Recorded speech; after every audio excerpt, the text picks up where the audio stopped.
Suwarsi, saya dari Universitas Primagraha, jurusan Pendidikan Matematika S1. Saya di sini akan mempresentasikan sebuah karya atau bisa disebut dengan sebuah esai yang bertema fenomena sosial. Fenomena ini adalah fenomena yang berada di sekitar masyarakat. Esai ini berjudul yaitu dampak pandemi COVID-19 di zaman globalisasi modern, seperti yang kalian tertera di samping. Ya, di situ. Itu adalah judul dari tema ini, yaitu dampak pandemi COVID-19 di zaman globalisasi atau zaman modern. Sebelum kita membahas dampak dari COVID-19 itu atau bisa disebut dengan corona, saya akan menjelaskan sedikit tentang corona ini. Virus ini berasal dari negara Cina sekitar akhir tahun 2019, dan virus ini proses penyebarannya itu sangat cepat, dan proses penyebaran itu bisa melalui media air, media udara, bahkan kita dengan berjabat tangan juga bisa terjangkit penyakit ini. Virus ini sudah menyebar luas hampir di seluruh negara, tidak terkecuali negara Indonesia. Indonesia adalah salah satu negara yang terjangkit penyakit ini. Virus ini telah berada di Indonesia sekitar awal tahun 2020 dan sampai sekarang virus ini masih ada. Sudah banyak korban jiwa akibat dari virus ini. Sekarang kita akan memasuki penjelasan tentang dampak dari pandemi COVID-19 ini. Salah satunya yaitu berdampak pada bidang pendidikan, yaitu di mana proses mengajar atau diajar itu melalui secara online atau disebut dengan daring, yang dilakukan dengan jarak jauh. Proses ini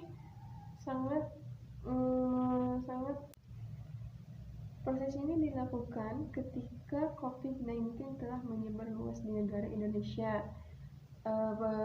Alasan dari proses pengajaran yang dilakukan secara daring sedikit untuk mencegah terjadinya penyebaran COVID-19 ini, akan dilakukannya secara daring atau secara online. Banyak pelajar yang mengeluh dalam proses pembelajaran secara daring ini, karena proses ini sangat susah untuk dilakukan, terutama buat anak pedesaan yang tidak ada sinyal, tidak ada alat elektronik. Ini sangat mempengaruhi dalam bidang pendidikan. Yang selanjutnya yaitu semakin ketergantungannya masyarakat terhadap digital. Di zaman modern ini, hampir semua orang menggunakan teknologi digital, maupun itu handphone, komputer, atau internet dan lainnya. Semua hampir dilakukan secara online, maupun itu dalam bidang pendidikan seperti mengajar, terus dalam bidang bisnis seperti berjualan, kita berbelanja, hampir semua itu dilakukan menggunakan secara online, yaitu menggunakan digital. Hampir semua kalangan itu menggunakan digital, entah itu berbasis HP atau komputer, mau itu anak-anak, dewasa, orang tua, bahkan lansia juga menggunakan digital. Dengan adanya COVID ini mendukung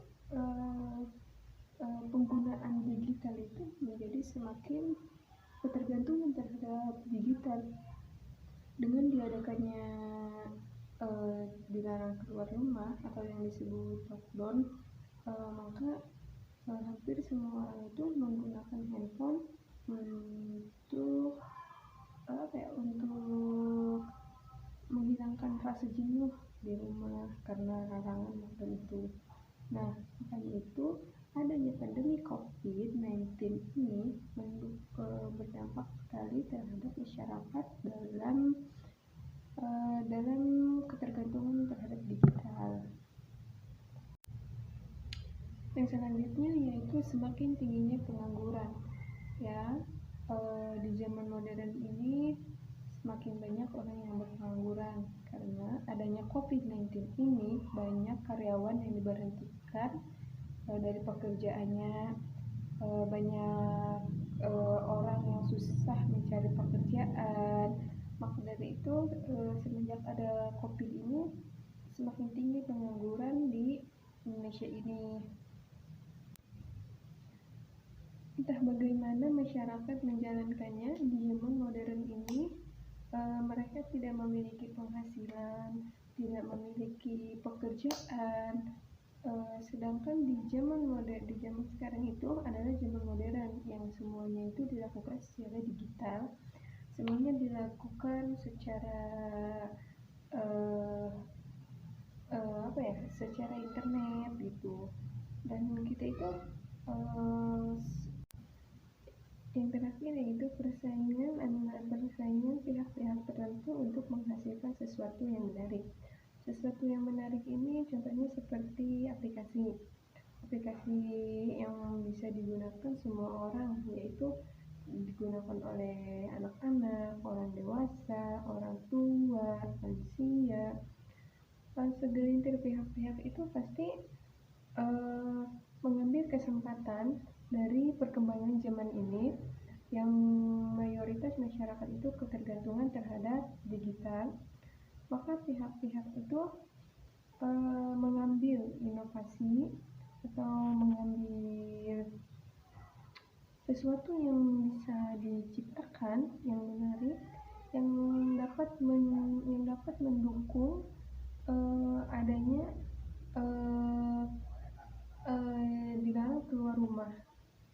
Ya, dengan dilarang keluar rumah itu, di situ orang-orang pasti merasa jenuh. Maka pihak-pihak tertentu membuat aplikasi yang bisa mendukung masyarakat agar tetap diam di rumah dan tidak kemana-mana, agar tidak banyak semakin banyak agar tidak semakin banyak warga Indonesia yang terjangkit gitu. Baik, mungkin cukup sekian presentasi dari esai saya. Saya meminta maaf bila ada kata-kata yang salah, bila ada kata-kata yang tidak dapat dipahami. Kurang dan lebihnya mohon dimaafkan. Wabillahi taufiq wal hidayah. Wassalamualaikum warahmatullahi wabarakatuh.